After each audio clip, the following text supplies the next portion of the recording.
it out. The first candidate is Cardinal Pizzavola. Born on April 21st, 1965 in Italy, he was made a cardinal quite recently in the year 2023 by Pope Francis. From a young age, Pizzavola felt a strong call to the priesthood.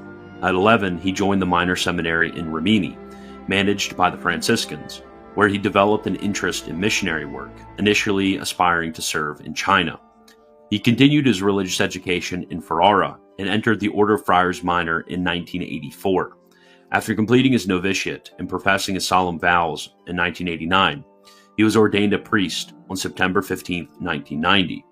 Shortly after his ordination, Pizzavola was assigned to the Studium Biblicum Franciscanum in Jerusalem to pursue studies in biblical theology.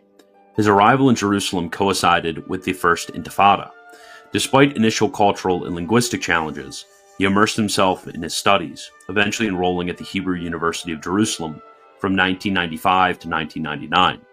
There, as the sole Christian in his program, he deepened his understanding of Judaism and modern Hebrew, contributing to the editing of the Roman Missal in Hebrew and translating various theological texts.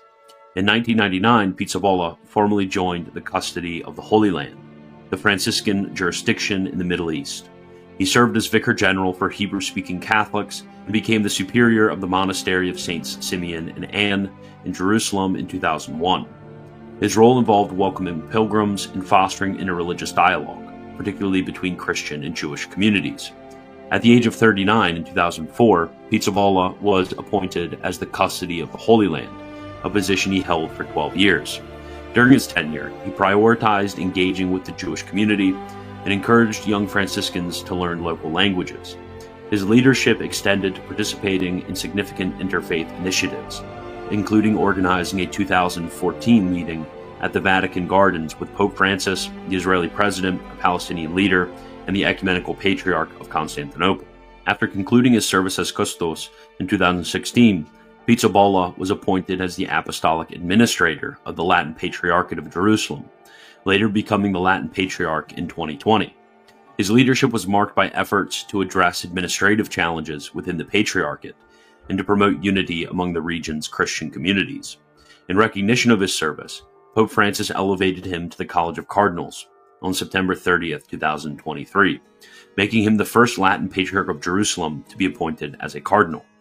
Shortly after his elevation, the region experienced renewed conflict between Israel and Hamas. Cardinal Pizzavola responded by calling for peace and expressing willingness to offer himself in exchange for hostages. He also coordinated humanitarian efforts, including a joint mission with the Order of Malta to provide aid in Gaza. Unfortunately, little is known about his theological positions, although there are signs that he is more of a traditionalist. Liturgically, he is quite traditional. As the College of Cardinals website notes, quote, "The Patriarch normally uses the Latin language for solemn celebrations, and when he took possession of his titular church, he offered the Mass ad Orientem. The Cardinal is extremely proud of the standard of liturgical celebration in the Basilica of the Holy Sepulchre, with its solemn celebrations of the Mass and the Liturgy of the Hours, alongside the liturgies which accompany the solemn entry of the Patriarch on great feasts. He himself is a dignified celebrant, attentive to the rubrics and the particular chants of the Basilica's distinctive liturgical rites." End quote.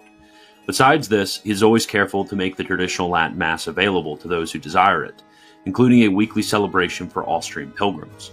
The former patriarchal vicar for Hebrew-speaking Catholics in the Latin Patriarchate of Jerusalem noted, quote, "The Cardinal is very meticulous in liturgical celebration and has no problem with the traditional Mass." End quote.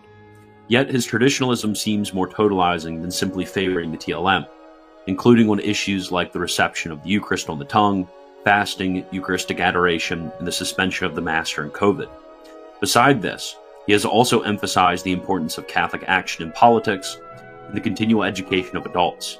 He is strongly opposed to any attempts at the ordination of women as clerics. Further, his views on interreligious dialogue are quite developed and quite orthodox. For example, he said, quote, "It's not true that we're all the same and that the religions are all equal.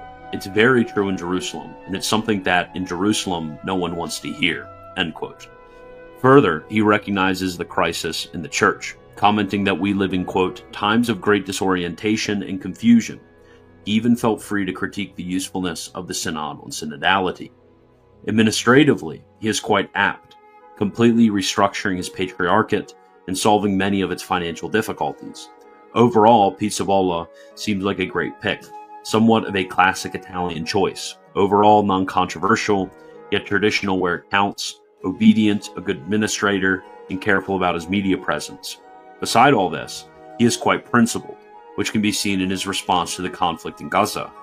Despite being close with many of the leaders of Israel for many decades, he has been one of their sharpest critics recently.